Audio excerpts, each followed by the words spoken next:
Good afternoon, everybody, and welcome to today's exciting session on the impact of extreme social media use on students' behavior. This is an incredibly important topic for students, parents, and educators alike, especially as we navigate today's fast paced world where the use of social media is only increasing by the day and by the hour.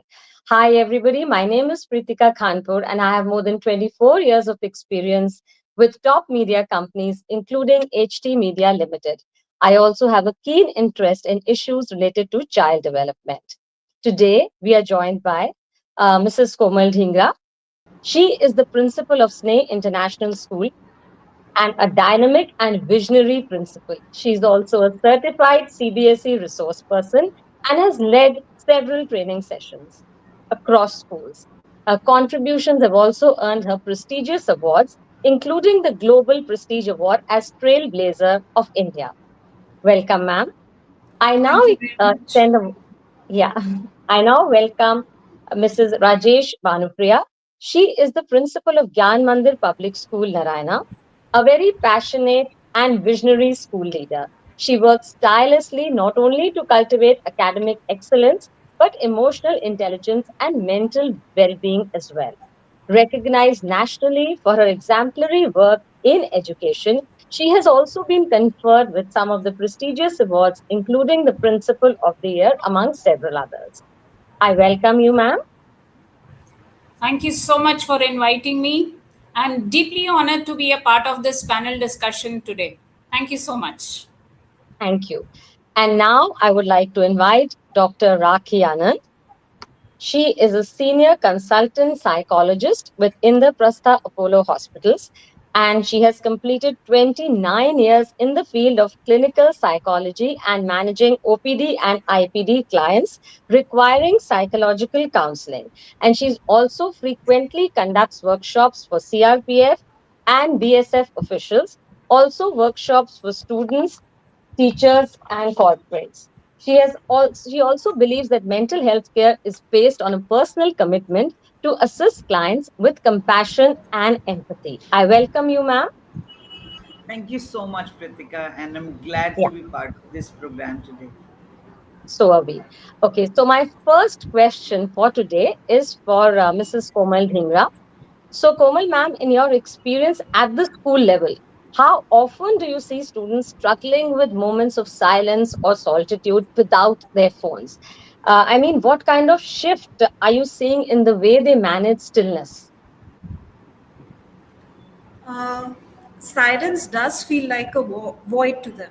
It's very difficult for them to just sit idle for 5 minutes also. So Yeah, definitely social media has impacted that. So there are moments of silence in the school, like during the morning assembly or during silent readings. So children are always fidgety during those times. So yes, social media has impacted, uh, but the solution is not to cut them from the social media. The solution is to train them, actually. you know uh, for example, introducing reading times, all right, and asking them to reflect upon those readings. I think that is the solution. That is providing them moments of silence within the school hours, and coordinating with the parents is, I think, the way forward. So yeah, apart from yeah, that, I think digital detox can also be celebrated. Maybe in a month, one Sunday, the families can decide that this will be a digital detox Sunday, right? So nobody will be accessing the social media on that particular day. So they'll find out different means to connect with each other, and then they'll be more comfortable with the periods of silence, which is very, very important for self introspection. So correct. Yeah. yeah. So thank you so much. As you said, that periods of silence are required, reading time, or you also talked about in school or a digital detox on Sundays would give them a lot of time for introspection because Yes. that's the time when they can think actually when they are, still, when there's silence. Okay, thank also you. also you know Yeah. what, mindfulness exercises, there are so many mindfulness exercises that are available. So if that can become a regular feature in schools and at homes, then I think that is really going to make children okay with that period of silence. So whether it is mindfulness or it is journaling is another very good way in which the child can express his or her emotion on the paper. It can be video journal also. I mean, going with the times and uh, understanding that children are now tech savvy. So journaling is also a very very good way of self introspection. So journaling and mindfulness is what else? What the other things that you're suggesting? I'm sure that they will also help children a lot to have these moments of stillness. Okay, thank you, ma'am. Now, my next question is for Dr. Rakhi Anand. So, Dr. Anand, from a clinical and psychological standpoint, are you noticing increased anxiety or instability in students that ties back to their constant digital engagement? Firstly, I would say that there is no doubt that the number of cases among children or among adolescents with respect to mental health issues are rising. But I personally and professionally would not blame only to the media or exposure to media. Now, it's not about just the exposure; it's about how the exposure is being handled, because it is so much there. The children are not being monitored much, they are not being guided what to watch, what is age appropriate, and if at all they are exposed to something which is emotionally disturbing or too much flooded with information, they don't have anyone to reach out for clarifications or looking for those answers. Also, this is true to some extent, that too much of information being flooded through these media which is around us doesn't give them much time for self reflection. And until and unless our mind does self reflection and some kind of analysis to the information we are exposed to, we will not be grasping it. It'll be just an information which may not add on to a lot of understanding, lot of in-depth dealing with those emotions that the information may generate. As the previous ma'am said, there are definitely hundreds of techniques which can be used, but the point is that are they equally exposed to those kinds of techniques to take care of these emotions?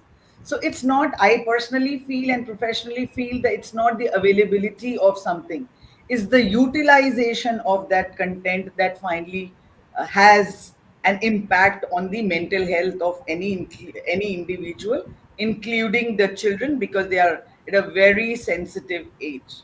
So my suggestion here would be, it would be nice if as a family, as elders around, if children can be guided, monitored, and constantly helped in understanding the information that they are receiving, and an open dialogue is being allowed to talk about whatever they are seeing here and there, which can't be completely avoided, it probably would also have a positive impact along with the negative impact that we are seeing right now. Right. Okay. So thank you so much, Dr. Anand. As you said, that constant guidance is required, hand holding is required, so that and there is this dialogue is very important, so that each and everything, because you can't avoid certain things, is openly and freely discussed, so that the positive aspects and the information can be utilized. Because the information is there, but what we do know, we do need is to utilize it in a positive way. So dialogue is very important. The role of family as well as the role of schools and teachers comes in here. Okay, thank you so much, Dr. Anand. My next question is for Mrs. Rajesh Banopreeya. So, ma'am, how do you see the effects of curated online personas impacting students' self esteem or self worth in a school setting? Yes. I feel students are totally unfairly comparing themselves to online lives, and it's actually showing deep emotional effects. Now, if you see, today's generation is just not growing up with smartphones in their hands, but they are growing up with self doubt, with anxiety, and FOMO in their hearts. This isn't a small issue. It's something that is affecting not just the students, but I feel the parents, educators, mental health professionals, everybody are getting affected. Now, let's understand and break this question down. Can I just talk a little about what is this curated online persona? It's when someone is projecting an ideal version of his or herself online, but it's not the real authentic self. Now, you'll find these posts are mostly filtered or edited, and they are always posting, happy, successful moments. They would hide all the struggles and failures of real life challenges. So, life which is online is perfect, but it's not real. So let's see who is impacted. I would say the curator is also impacted, the viewer is also impacted. The curator is constantly under pressure, trying to maintain a perfect image and is seeking validation through likes and comments. So much so that at one point he feels like an imposter because his own self and the one whom he is seeing online are not aligned with each other. And for the viewer, he or she keeps comparing his life with what he sees online. At some point he feels, oh my god, my life is so boring, you know I'm not attractive, or I'm not successful. So this in turn, I feel, leads to a very low self-esteem, insecurity. Sometimes you will find a little social withdrawal, or there is constant fear of missing out. Let me give you an example. We had a student in our school who was really doing academically very well and an all rounder. Suddenly, I saw that the child has become withdrawn and has become very quiet. When we counseled her, we found out that she was comparing herself to filtered photographs on Instagram. Finally, she started feeling, oh my God, I'm not matching the online beauty. And that made her actually draw away from all the class discussions. Her academic performance totally declined. Here I feel the role of our school plays very important part. What do we have to do is create a space, a very safe space for the children. Allow them to have open guided group discussions. Encourage them to speak. What are they seeing online? How is it affecting their emotions? What are they admiring? What are they fearing? With great cautious counseling and with the help of the entire fraternity, that is the school, the parents, the friends, she slowly overcame the entire phobia, I would say, or the way she was getting anxious. Slightly, she started becoming more and more confident, and now she's bounced back. So, can we all remind the children and tell them that real life isn't perfect? And that's completely normal. We have to emphasize and tell them that you are not valued for your online image, but you are valued for what you are as a person, the beautiful you. Thank you. Thank you so much. Thank you so much, ma'am. As you said, you explain this from both the angles, from the point of view of the person who's putting the content as well as the viewer. Authenticity is important, and I think it True. must be clarified. As you said, cautious counseling is very, very important. That they are actually told that whatever they are seeing is not what actually happens, and they need to appreciate themselves for what they are. And herein comes the role of the entire fraternity, including the school, the teachers, the principal, the parents, and their fellow comrades. So it's very, very important that this kind of open discussion and dialogue is encouraged, so that they come to know that all what is there on the screen is not what the real world is actually about. It's that they need to love themselves for what they are, rather than looking at something or putting up a pretense every time. Okay, or getting into the pressure of living by the other standards of how people portray themselves as. So authenticity is what they need to embrace, and there's a crucial role that the entire community has to play in this. Okay, thank you, ma'am. Now my next question is for Dr. Rakhi, Anand. When students present ideal versions of themselves online, how does it affect their sense of identity and mental health? uh, as you said that the ideal self being projected online. So here we are saying that it is not the true self, it's the ideal self, which is very filtered. So when the true self and the ideal self are different, the first thing that is going to happen is a gap within their inner self. Difficulty in identifying with their own self would become more complex. Who am I? Am I the one who's on the screen, or am I the one who's off the screen? So, identity crisis is very likely to happen to those who lead a big gap between their ideal self and the real self. So, this is definitely one of the factors which can contribute to a lot of emotional disorders, including a high sense of inferiority, including a high sense of shallowness within themselves. So they're constantly thriving for that kick that they receive from the external world online, and need for approval is very high, inferiority, comparisons, and some areas where we need to, as the previous speaker said, we need to accept ourselves as we are and respect ourselves as we are.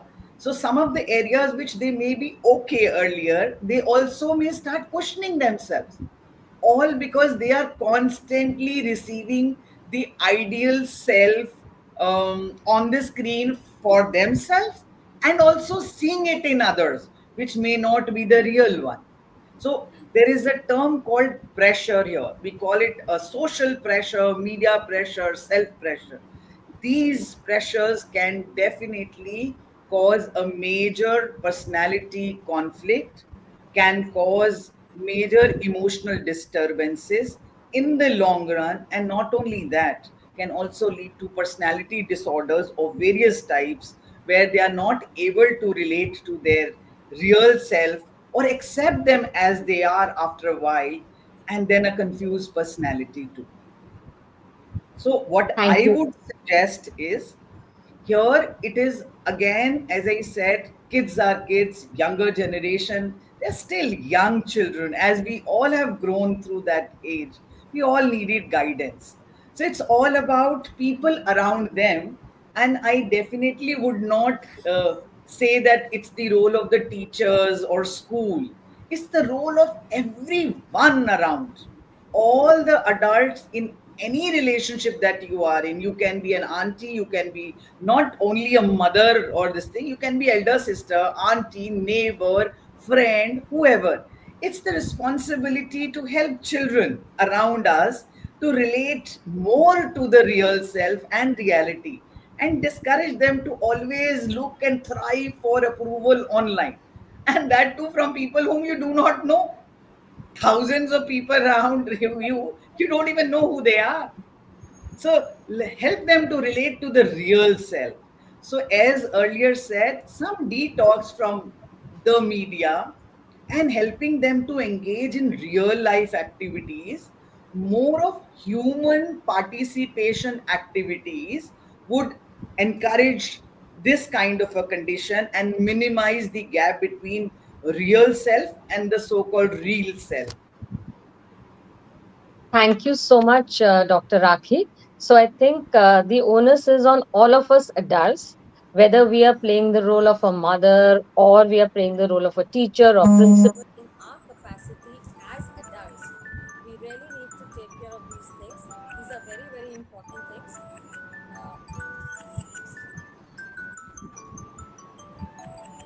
So,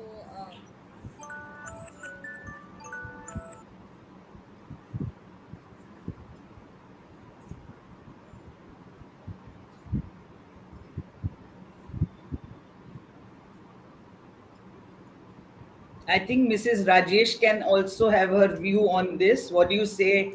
And Komalji, because you both are teachers, but I feel that it's not just the teachers, it's the role of all of us as family members, as adults in this society. What do you say?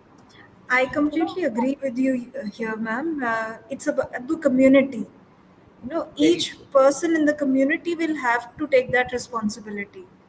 There is a shift in society, and it's not just the teachers or the schools which will be taking the onus. It's the everyone, like you mentioned, neighbors, friends, family, and everybody will have to work together to make social media usage more authentic for the Yeah. kids.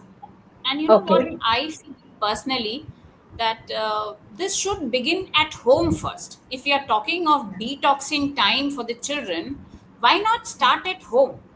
Why can't the parents take up a day as a detoxing day and nobody uses the phone that day, and let That's so this true. learning come from within, from the home, and then it trickles down to the teachers and the school and everybody. So as you have rightly said, it's the community as a whole who has to practice to get this children understanding that they need to love their own beautiful real self, that rather than the real self.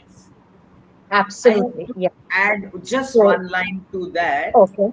Yeah. Uh, Here, since I get clients of all age groups, I have often seen that parents themselves do not know actually what is the right age to give independent mobile to children. True. And majority of the time, they would just hand over the phone just to get away for various other responsibilities they may have to fulfill during the day. So it's a getaway time for parents a lot of times. And not That's only right. you will be surprised to know, and viewers would be surprised to know, very recently we are coming across developmental disorders in True. children who have been given just the phone, which is mono dialogue. They are just viewing it. They are lacking developmental issues. They're having developmental issues.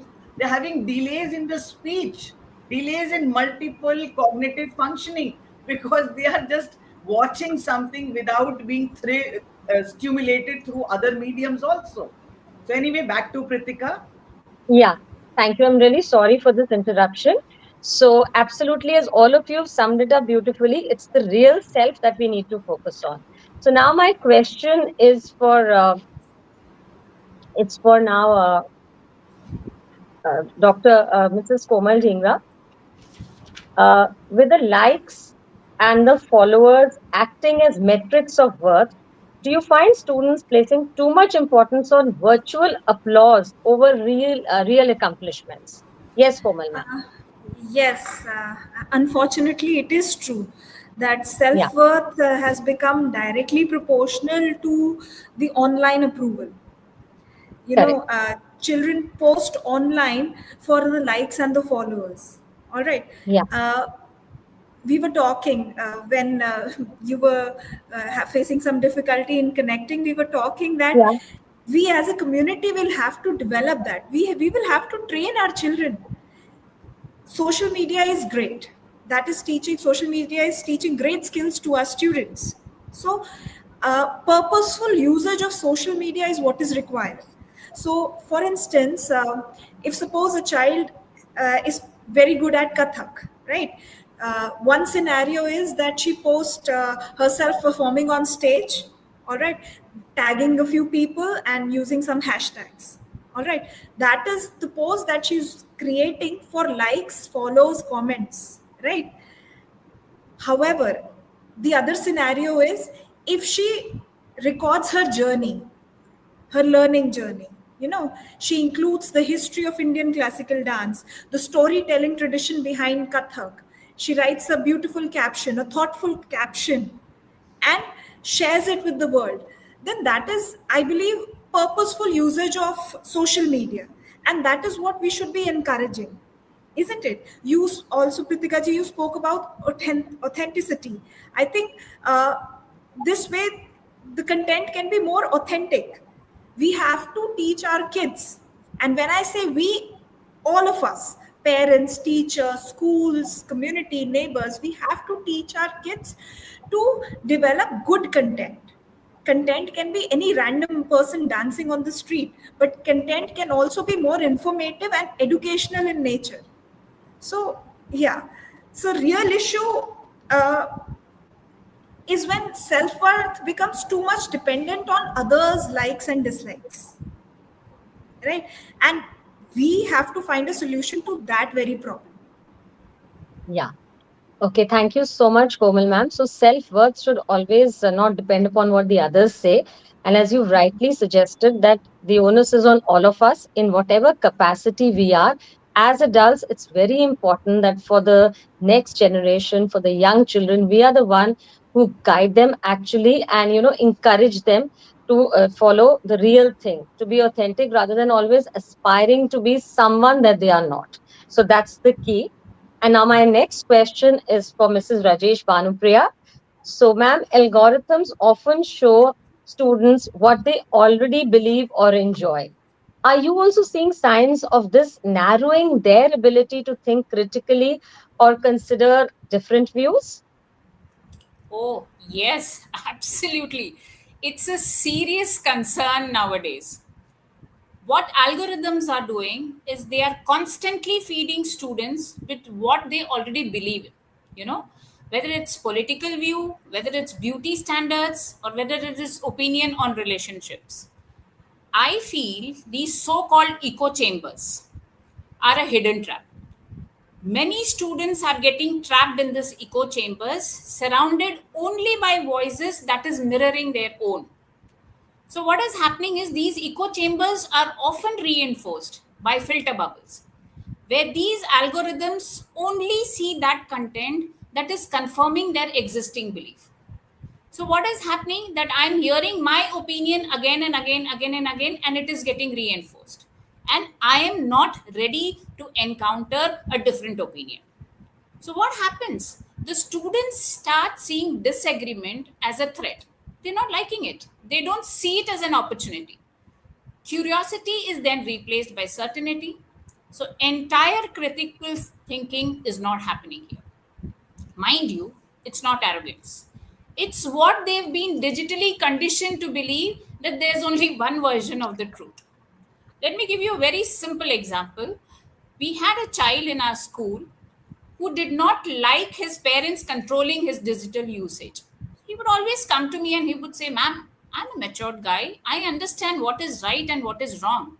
Why do I need my parents to control my digital usage?" You know, I tried counseling him, giving him the other side of the story, but no, the child just refused to understand. We then decided to have a small group discussion in the class. As usual, we divided the class into two, and there was one side was for the motion and the other side who said that no, we do not want parental control. After a lot of deliberations, the child did not come to the conclusion or did not agree to what I had to say. I left it at that. After a week, the child walked into my room and he said, "I think, ma'am, I'm understanding a little why my parents worry so much when I use the mobile." Oh, that was my eureka moment. Because real learning doesn't happen when a student wins an argument. I feel it happens when they pause, they reflect, and they grow. So I always tell my children, if you ever hear your voice again and again, you're not choosing your opinion, you're actually inheriting it. And that is not real understanding. So our goal should be to teach our students not what to think, but to show them how to think. And that will start when we help them break through these echo chambers, step out of the filter bubbles, and become empathetic, open minded thinkers. Okay. Yeah.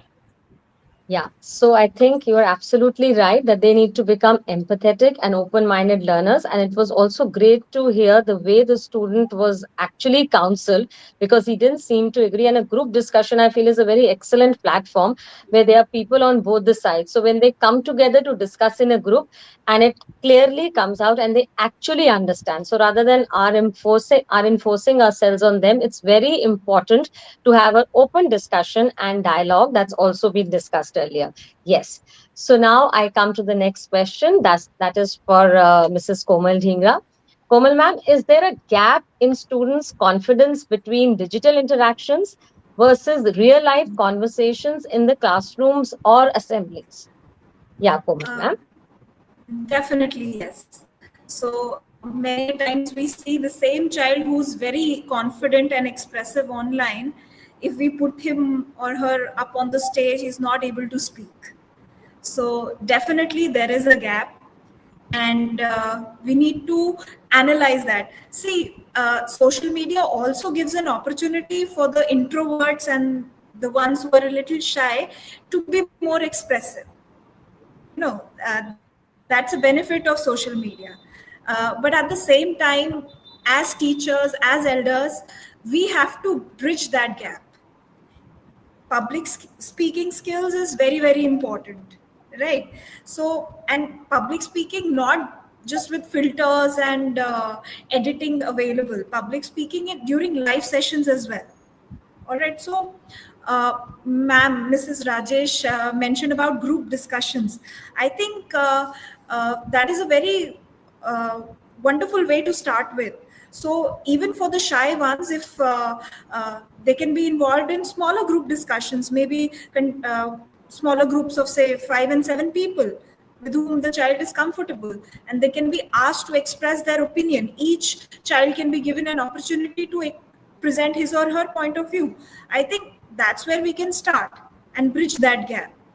Also, since children are too much into social media and they are tech savvy, so having live podcasts inside the school also is another option that can be done. For, say, like, we have guests coming in the school all the time.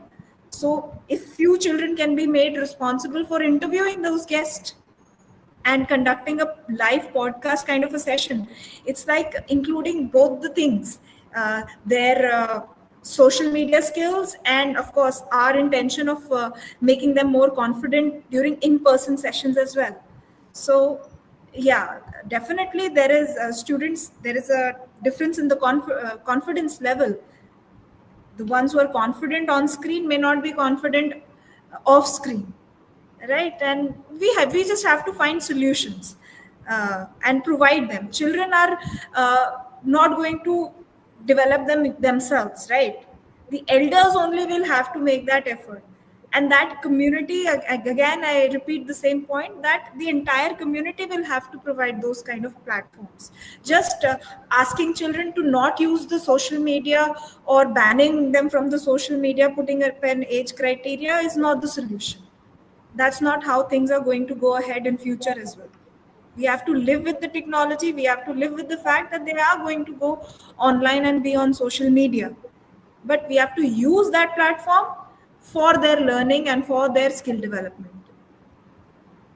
Okay. Thank you so much, Komal ma'am. So, using that platform, that's very, very important for their learning and development. And I especially love the idea of this podcast that you said, that there's so many guests that walk into the school. And if children can be made in charge of interviewing them and doing these live podcasts, it is very, very important, because that's the real thing. That's what the real life is all about. So I think I really agree with this point. And then once again, as you said, that the community needs to take the onus. Each and every one of us as adults needs to pledge that yes, social media is something which is there, and we can't put a ban on it, or have children do without it, or have a restriction imposed, because the more that you're going to restrict them, the more rebellious will the new generation get.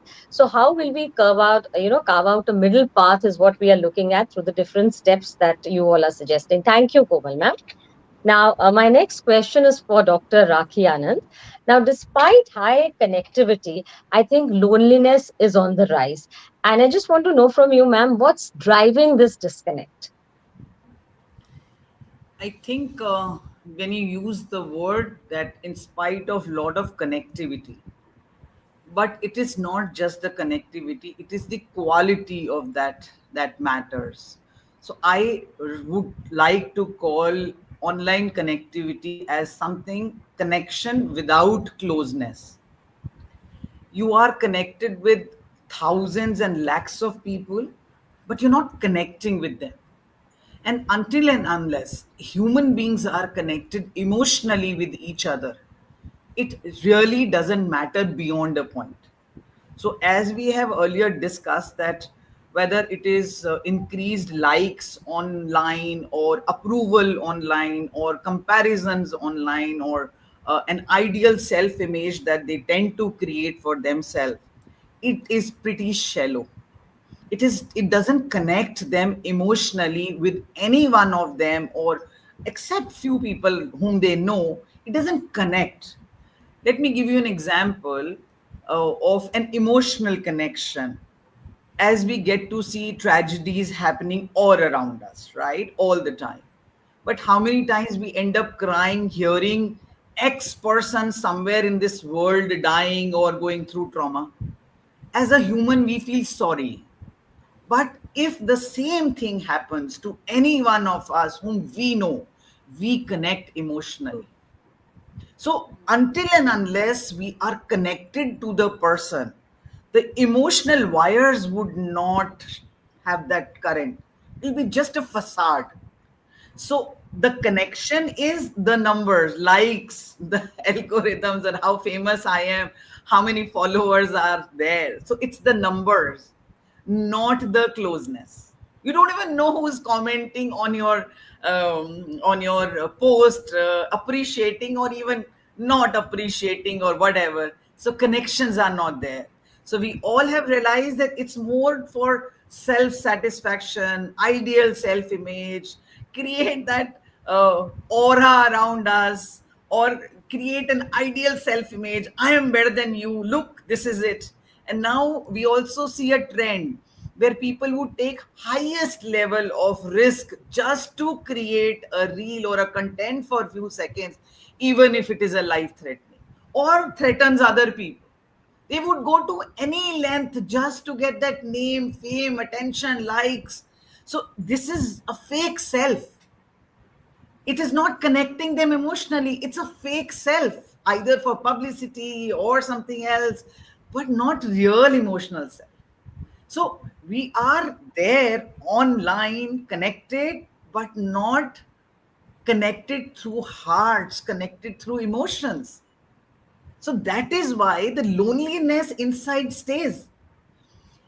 Here, when the media usage goes up, with due respect to media, again we are saying because it is not monitored. Wherever in the families or wherever it is monitored, they have, I would say, more beneficial effects also on children and their growth. But where they are completely unmonitored, they tend to have more side effects, I would say, or after effects of that, because you are letting children relate to something which may or may not be completely real and not letting them relate emotionally to it. So their emotions are not being met or taken care of.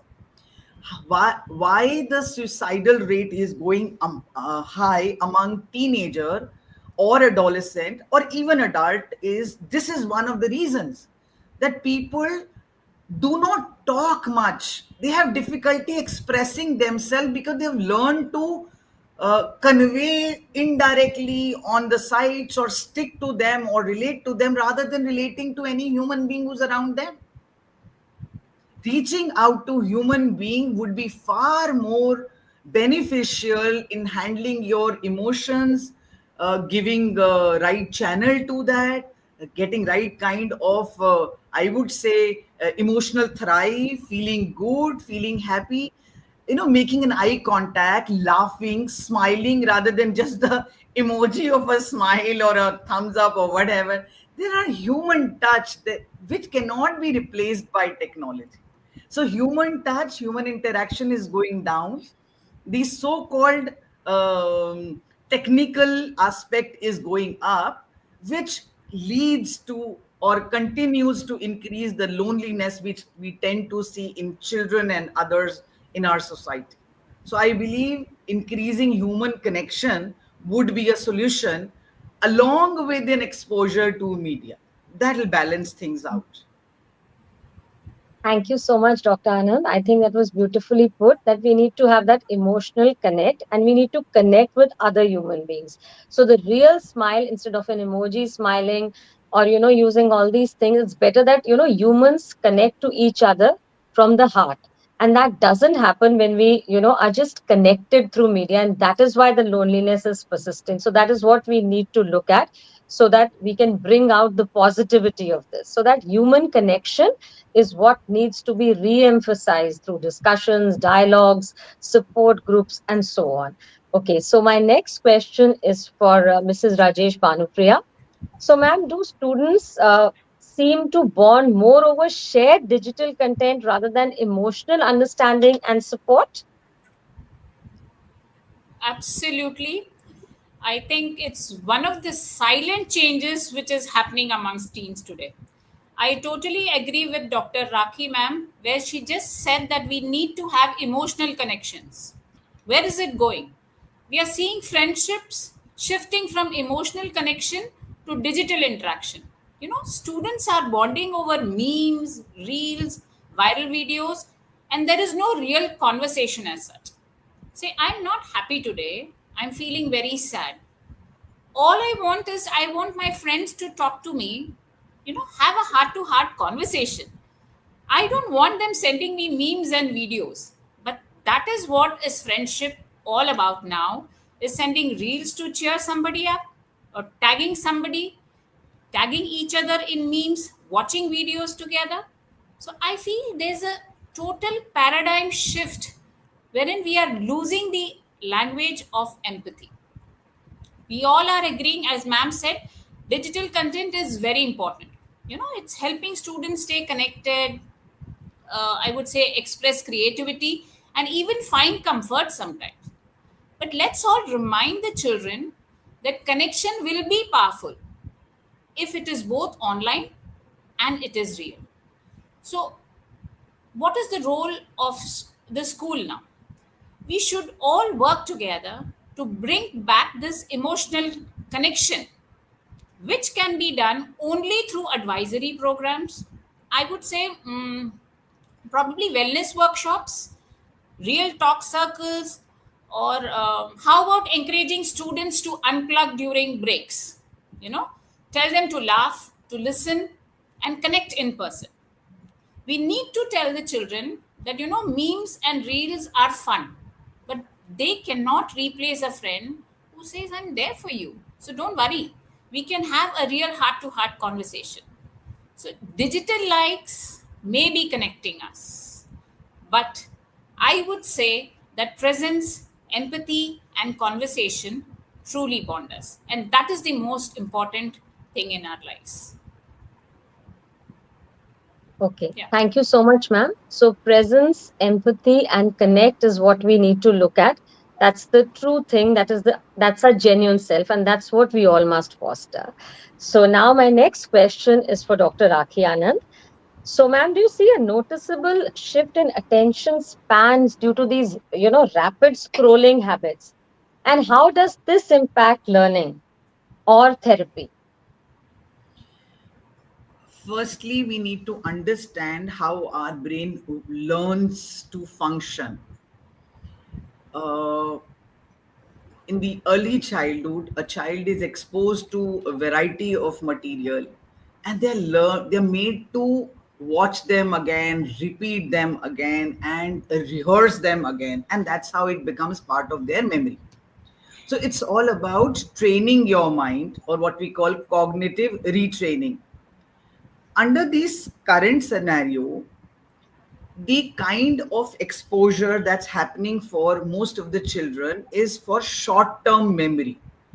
Most of the children are not so happy watching something or doing something which involves longer time, even than few seconds or few minutes. Even when we are asked to give interview or create a bit of content, they say ma'am 2-4 minute का कर दो, उससे ज्यादा का कोई नहीं देखने वाला.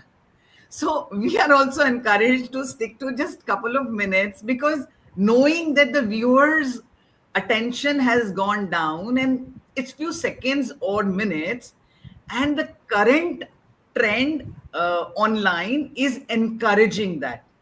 So my point here is that this kind of a trend is not encouraging long-term memory centers, wherein it is only reinforcing short-term memory centers, which is bound to have impact in the cognitive retraining, especially for the activities which require longer time, like studying at least for 45 minutes to 1 hour in one sitting, or doing some task which involves serious solving puzzles or any such activity where you're using your cognitions. Kids are having difficulty. So this content or this kind of short term content is impacting their neuropsychology. And a lot of children coming to us are nowadays are coming with a complaint. In fact, parents are bringing them with a very typical complaint कि ma'am mobile तो 1 घंटा क्या 5 घंटे दिखा दीजिए, but when it comes to academics they can't sit for more than 10-15 minutes, and that's the complaint they are receiving from school teachers, tutors, or anyone. So bottom line here is it's the brain chemistry, how you are exposing and training your mind for how long, that finally matters whether you're stimulating short term or long term.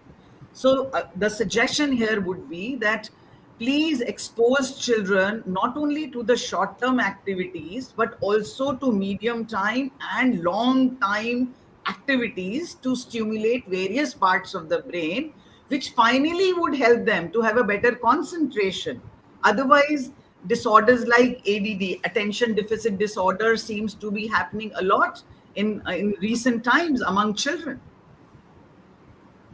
Yeah, thank you. Thank you so much, ma'am. So, as you talked about the fact that there are a lot of attention deficit disorders, it's very difficult for children to study, or do any task for, let's say, stretch of 15 minutes also, because they are not used to, spending that kind of time. So, and it's only when, we address that issue does the brain develop cognitive issues can be, addressed. Because this problem of attention deficit disorder, I think it's only increasing every day because the attention spans have gone down. People can't focus, especially children, they can't concentrate. And again, we need to look at solutions for this, as you've suggested. So, my next question is now for Mrs. Komal Dhingra. So, Komal ma'am, are students less willing to engage in long term projects, reading, or slow paced activities at school? Uh, yes, that is a change that we all have witnessed, and the main reason behind that is these slow-paced activities does not provide instant gratification.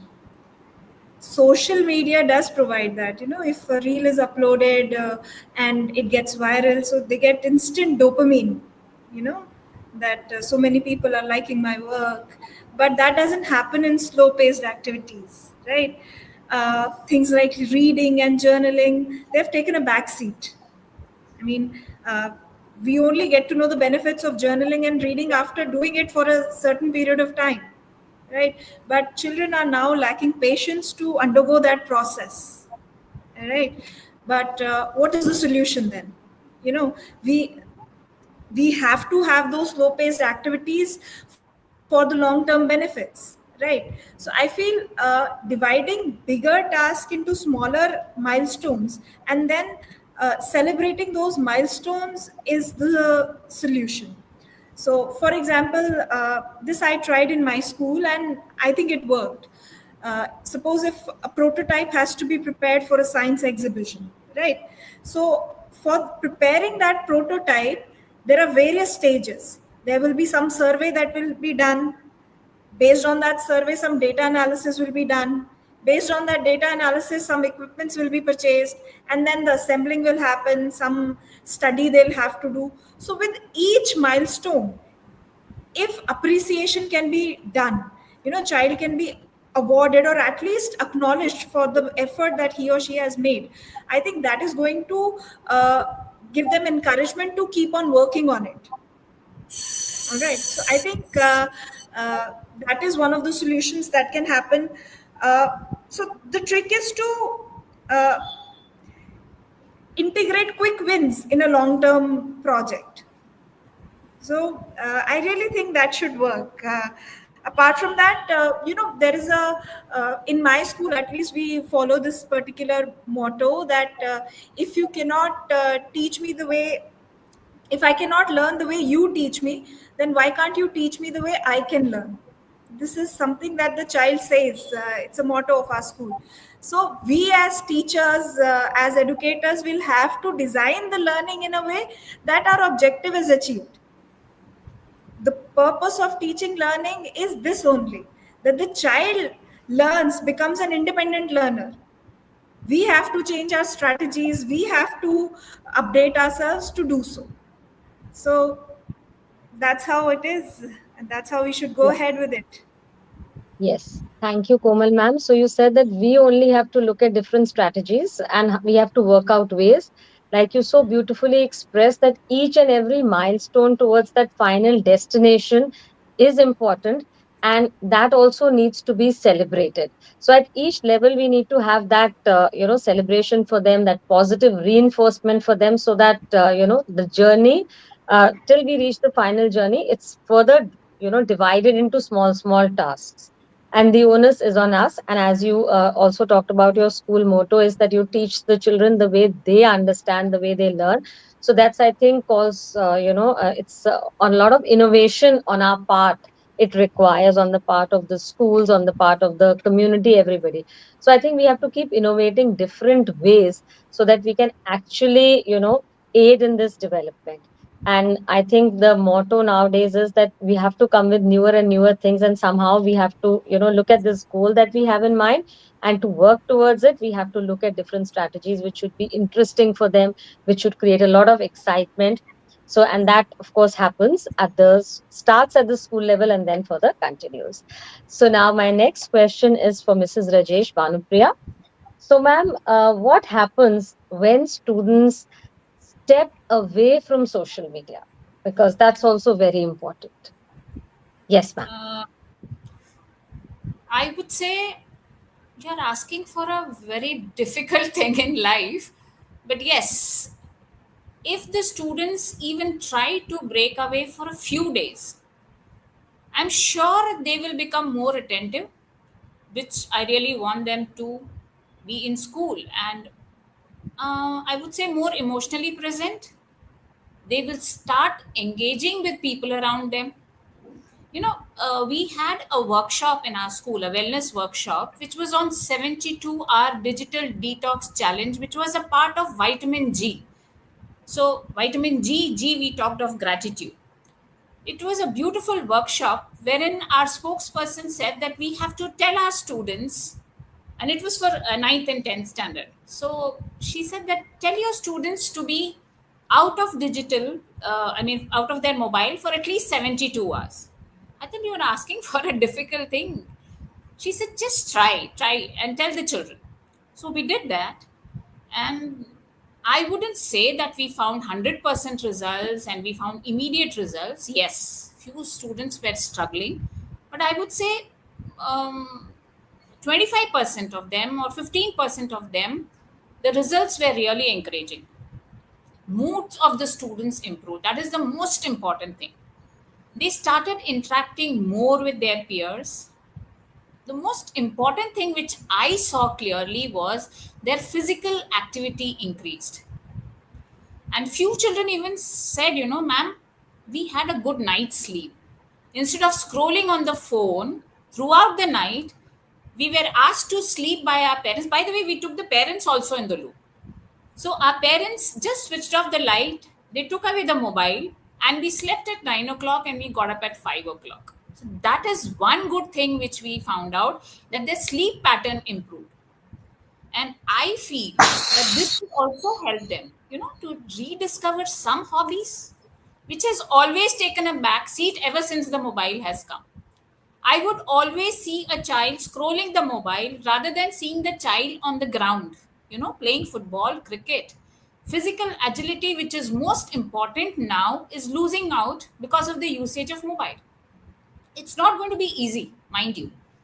The child is going to be restless, he's going to feel disconnected. But that's how I feel the digital world has gripped the entire mind. So I would say we should pair the detox with, as ma'am said, with mindful activities, probably good creative art sessions, community projects. That's a good way of making them free of this digital world. By doing so, they will feel that this break isn't a restriction for them, but it's a lovely gift. So I think we should all go ahead for this detox day, at least for 2 days in a month or 3 days in a month. And let's just check out how the children start interacting with each other and going on to the ground and playing and, concentrating more in their academics and less with this digital world. See, I'm not saying digital media is our enemy. When used mindfully, it's a most wonderful, powerful tool. For learning, you can say for global awareness and peer collaboration. But students can use it to be heard, to share ideas, probably drive a change also. So I think if used judiciously, it is wow. And with little parental control, we need to stay away from mobiles and connect more to the people. What I answered long time back is we need to connect to each other emotionally more than connecting on the mobile. Yeah. Thank you so much, Banopreeya ma'am. So, as you said, that the digital world is important for us, but we need to foster that human connection at every step. And the digital detox that you talked about, a very important point that emerges here is the importance of proper sleep. Once you decide that you switch off the mobile at 9 and then you get up in the morning, when you have adequate hours of sleep, your cognitive functioning and functioning of the brain, everything improves. So this digital detox is important. And at the same time, we cannot deny the fact that with the coming of the digital technology and social media, it has provided us with a lot of knowledge, and we are armed with so many resources that we were never given in our times. So I think the key is to balance it and to use these resources more fruitfully, keeping Yeah. in mind the fact that we need to bring out our authentic self. So I think we had a very fruitful discussion on the impacts of social media, and we've all reached a consensus that this is we need to tailor it according to the requirements that we have, so that our real self is brought out at each and every step, and we can actually get the benefit of this information, but it should not harm us in a negative way, keeping in mind the fact that we also need to develop ourselves with physical interactions, and have more of physical interaction, so that the balance can be maintained. Thanks everybody, thanks all the panelists for giving your valuable time. And I think with this in mind, let's just pledge to work out a middle path, a balance, so that the children and our society can benefit. Thank you so much. Thank you so Thank much, you. everybody. Thank Thank you you. for Thank having you. us. Thank you for Thank having you. us. Thank you. Thank you so much. Thank you. Thanks.